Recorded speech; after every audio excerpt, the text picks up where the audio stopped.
Gracias por mantener la sintonía a través de este programa, este espacio que está dedicado para ustedes, donde se aprende todos los días como esa escuelita en casa. Esto es Viva la Mañana y por supuesto con invitados excepcionales como siempre. Vamos a tratar un tema muy importante, Alfredo, el día de hoy. Vamos a hablar del impacto de la inteligencia emocional en el aprendizaje. Muy importante los dos términos, ¿verdad?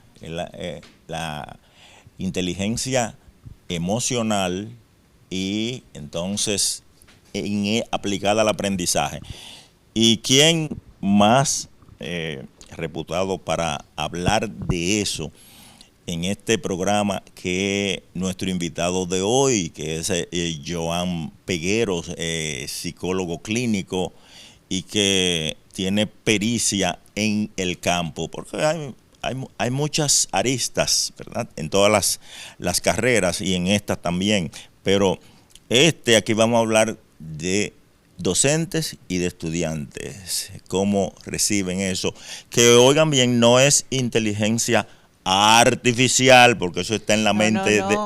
Es emocional. Algo que no se debe quedar, ¿verdad? Sí. Pero vamos a entrar de una vez en lleno y vamos, pues bienvenido, Joan Peguero. Muchísimas gracias, muchísimas gracias. Muy agradecido de estar con ustedes. Gracias a ti por acompañarnos hoy. Cuéntanos de una vez, ¿qué es eso? ¿Cómo se define la inteligencia emocional?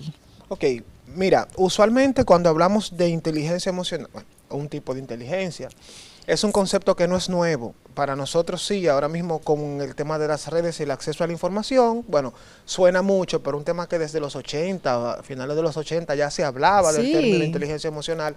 En los 90 se utiliza como concepto y en el 96, 97 ya se populariza con Goleman y inteligencia emocional en la empresa, etcétera. Pero podemos definir la inteligencia emocional como esa capacidad que tenemos de percibir, interiorizar y gestionar nuestras emociones y la del entorno. Porque y aquí sí me gustaría delimitar lo mejor posible, usualmente cuando dicen inteligencia emocional, nosotros entendemos que controla tus emociones, contrólate. Sí, claro, sí. Contrólate, medícate. Pero no, inteligencia emocional también es percibir. Entonces, fíjate que cuando tú llegas a un sitio donde hay un ambiente emocional cargado, tú llegas y tú percibes eso, que el concepto es resonancia límbica, sí, es un tema en el cerebro interesantísimo que puede percibir las emociones y tú te adaptas a eso.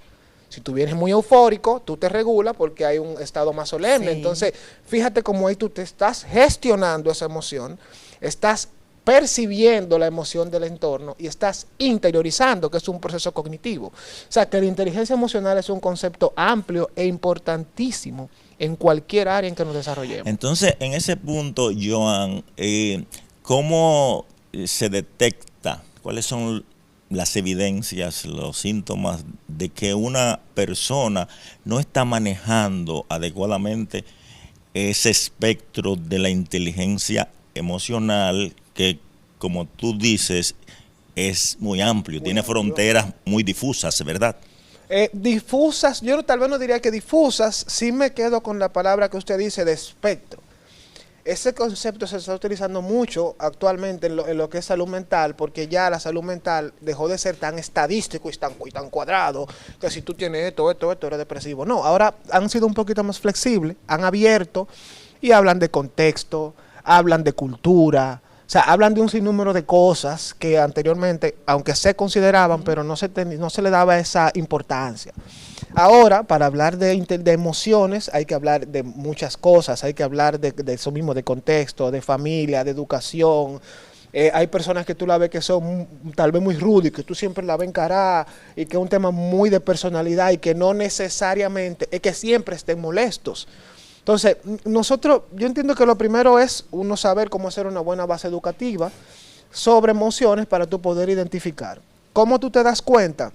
Bueno, cuando tú no puedes desarrollarte, voy a tratar de ponerlo como en una sola idea.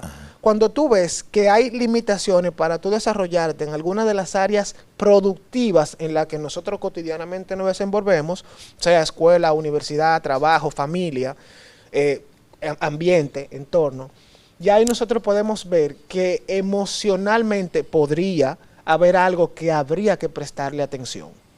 Fíjate que ahora mismo estamos siendo bombardeados con mucha noticia negativa, con mucho tema, ahí entra una emoción. ¿Cuál es esa emoción? El miedo. Sí. Usualmente el miedo. ¿Qué hace el miedo? Te genera un estado de alerta.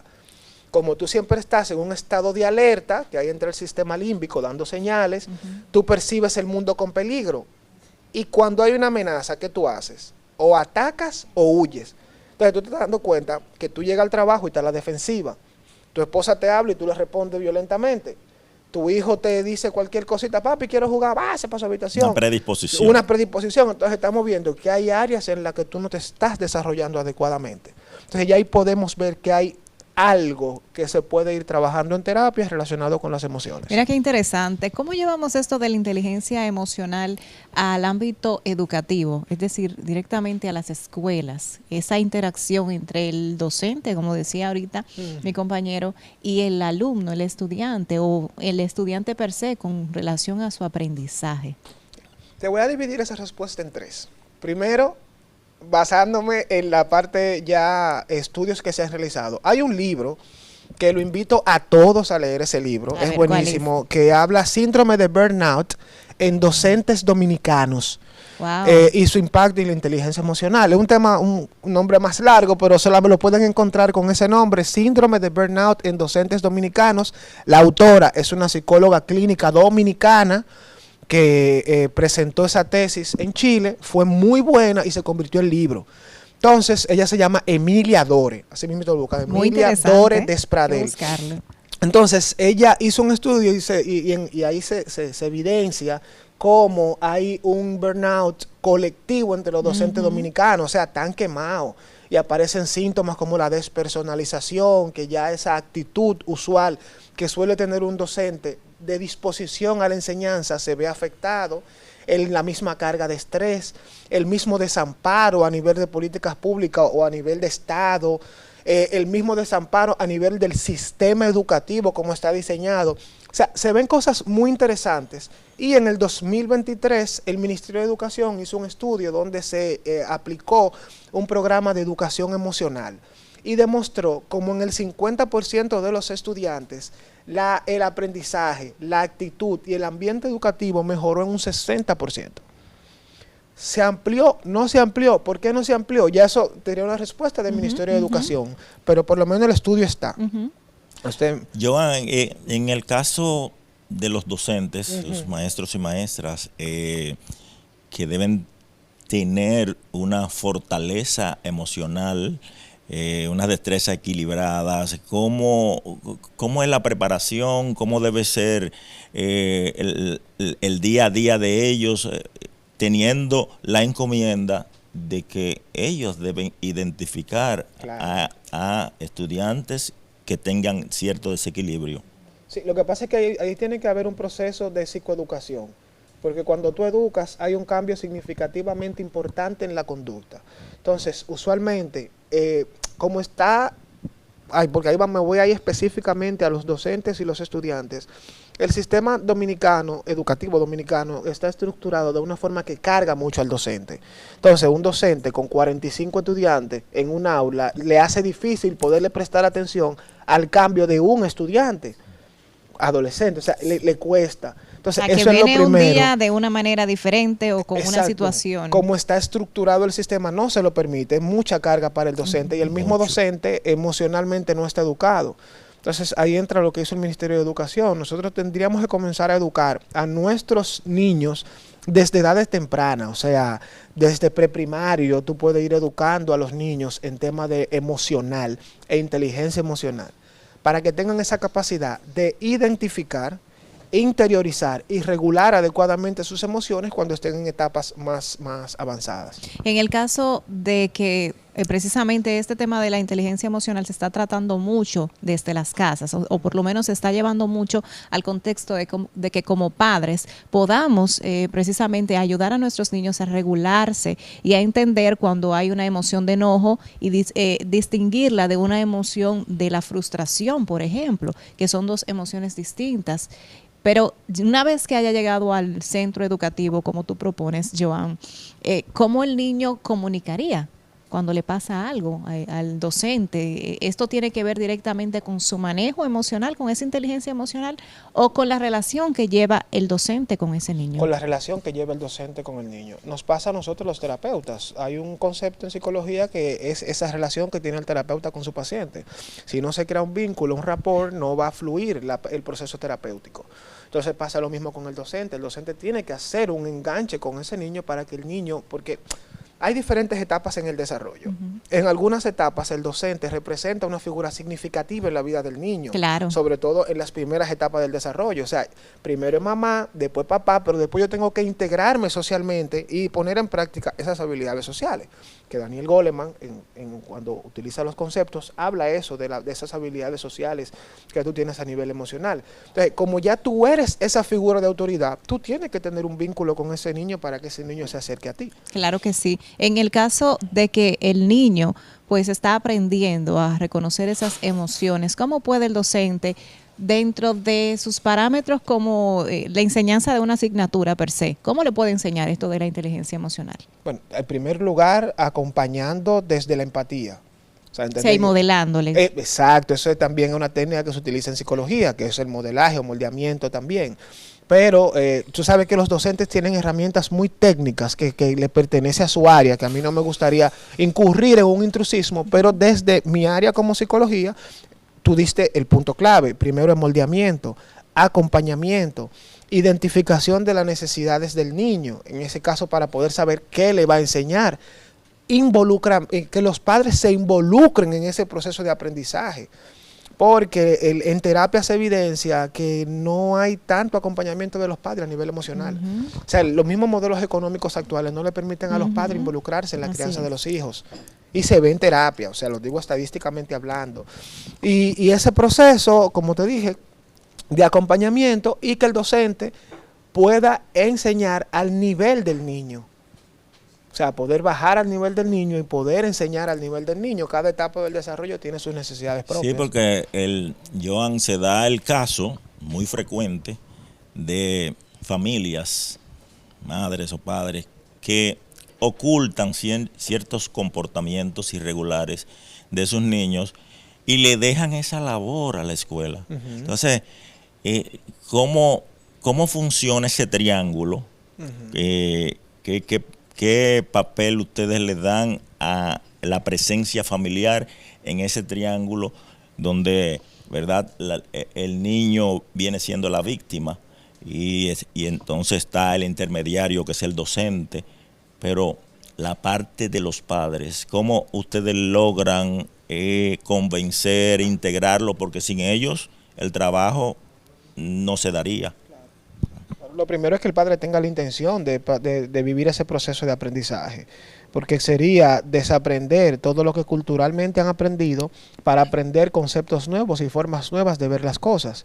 Es muy diferente trabajar en adulto o en adolescente que trabajar con niños, porque con adultos tú puedes gestionar un cambio en el adulto para que cambie el entorno, pero con el niño no. Tú tienes que cambiar el entorno. Porque en ese caso los niños son el resultado del mismo contexto en el que se desarrollan. Son una esponja, por Exacto, eso se dice. Eso es la neuroplasticidad, o sea, esa capacidad que tiene ese cerebro de moldearse a medida que vamos aprendiendo, hasta en estructura. Entonces, tú tienes que cambiar el entorno y tú tienes que trabajar directamente con los padres, generar un aprendizaje en los padres. Entonces, cuando tú generas un aprendizaje, tiene que verse evidenciado en el cambio de conducta, tiene que interiorizar esa necesidad que tiene el padre de generar un cambio significativo en la vida de su hijo, porque estamos hablando en el caso de los niños, pero en los adolescentes también. O sea, que usualmente los adolescentes, casi nadie habla de los adolescentes. Claro, y es la etapa que uno considera más peligrosa, es a la que le tenemos miedo. Totalmente de acuerdo. Y en ese caso, porque hay dos tipos, ¿verdad? Hay una emoción que se demuestra que es explosiva, hay otra que es reprimida. Cuando esos estudiantes están totalmente pasivos y que evidencian algún tipo de inhibición, en ese caso, ¿cómo el docente toma eso como un punto importante para analizar a ese estudiante? Muchas veces los estudiantes necesitan esa compañía o ese acercamiento que no siempre encuentran en casa. Entonces, si estamos viendo que hay un niño que presenta niveles altos de agresividad o de impulsividad o de represión emocional, que también viene siendo una manifestación emocional, en ese caso se debe acompañar desde la empatía, desde la escucha activa, desde el amor. Darnos cuenta que eso es un síntoma, eso no representa al adolescente. Es como él está manifestando todas las experiencias tan complicadas que él está viviendo en su día a día. Entonces, cuando nosotros comenzamos a verlo desde la empatía, y voy a utilizar una palabra que no quiero que se vea como que cliché, pero desde el amor. Yo creo en el amor como proceso terapéutico. Claro que sí. Entonces, cuando acompañamos desde el amor, desde la escucha activa, desde la comprensión, desde la empatía, nosotros vamos a ver cambios en el niño porque va a encontrar lo que no encuentra probablemente en su casa. Joan, se da un caso dentro de las aulas y es que podemos identificar cuando un niño está, como decías Alfredo, está un poquito reprimido, quizás es tímido, vergonzoso y casi no participa. Pero también está el otro caso del niño que siempre levanta la mano para participar y de repente pues el docente, porque entiende que él es muy participativo, no le da la oportunidad a él sino al que no la tiene, o sea, al que no ha levantado la mano. ¿Qué pasa con las emociones de este niño de ambos casos? Hay dos opciones. O él aprende a tener capacidades de afrontamiento, porque es que ahí yo me entraba a lo complicado. Puede ser, ok, el niño de verdad es participativo, le gusta hablar, y está bien. O sea, hay muchachitos que hablan. Sí. Que hablan, o sea, que te ponen. Sí. Pero hay otros que son más reprimidos. Las habilidades sociales se desarrollan en el contexto diario, en la participación, en salir a jugar con los amiguitos, hasta en la pelea.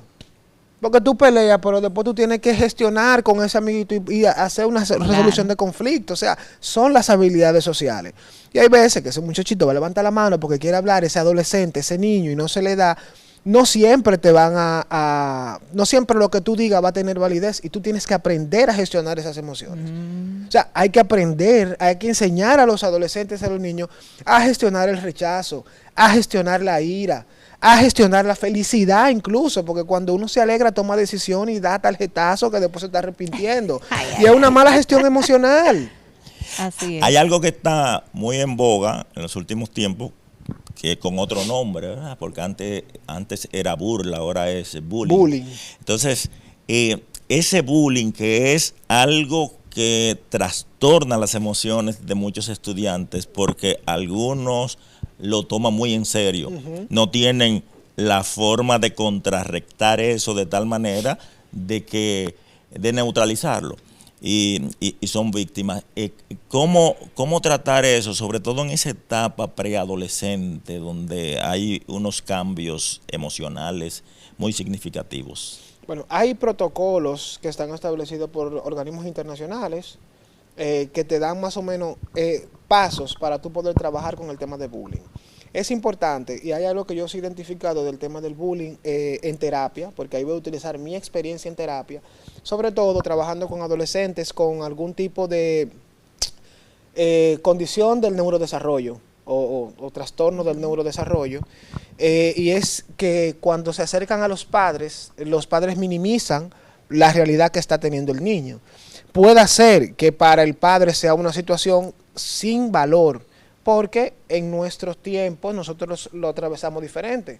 Tú no estás burlando de mí, si y resolvíamos. Sí. Y fue la forma como nos educaron. O sea, no quiero decir que está bien, sino que quiero decir que en el contexto. Sobrevivimos. Sí. Exacto, en el contexto, en el momento en que nos desarrollamos, así fue que sucedió. Ahora hay un contexto totalmente distinto. Entonces yo he dado cuenta que uno de los indicadores principales es que a veces los padres no acompañamos a los hijos en ese proceso. No escuchamos a los niños en ese proceso. El docente igual, les resta valor o importancia. Están saturados.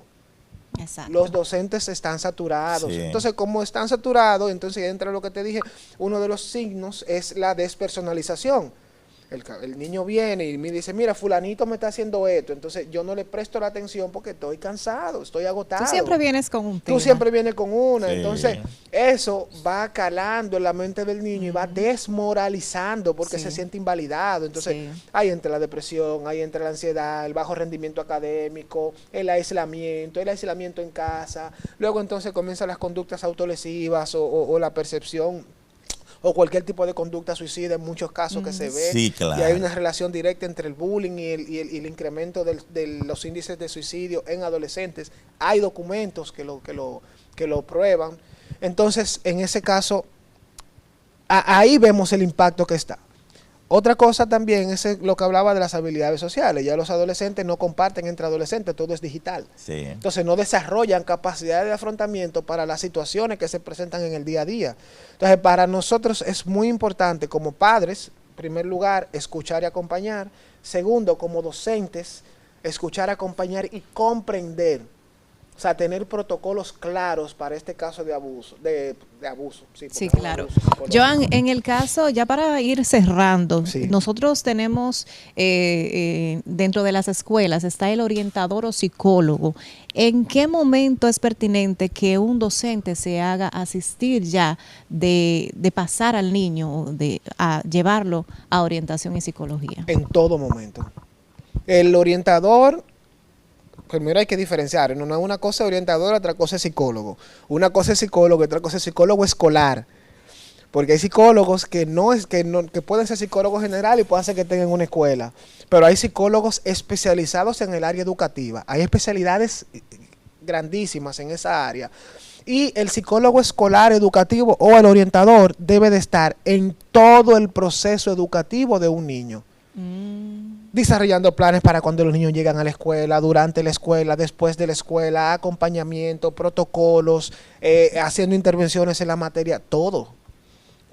Diseñando programas académicos. El psicólogo debe de estar en todo el proceso de psicoeducación de un niño y de educación formal El de un psicólogo niño. viene a hacer esa parte que complementa entonces el trabajo docente. Y el soporte del trabajo docente. Y debe Excelente. estar en comunicación directa con los padres. Claro, totalmente, porque tiene que orientar a los padres conductualmente cómo trabajar al niño. Excelente, de verdad que hemos aprendido bastante contigo, Joan Peguero, que nos has acompañado en esta gracias. escuelita. De Muchas verdad, gracias. cuánto nos has nutrido con este tema que hoy día es muy importante hablarlo. Sí, y entonces quisiéramos que nos deje algunas referencias tuyas, si tiene, Tus ¿verdad? contactos. Contactos y todo Claro, eso. yo tengo redes sociales que es pci.joanpeguero, Joan. pci.joanpeguero en Instagram y el teléfono es 829-278-9596 en el Centro Reparador de Sueños a sus órdenes. Muchísimas Bueno. gracias para Joan Peguero. Nosotros vamos a invitar a nuestra audiencia a que continúe con nosotros porque al regreso tenemos mucho más aquí en Viva la Mañana.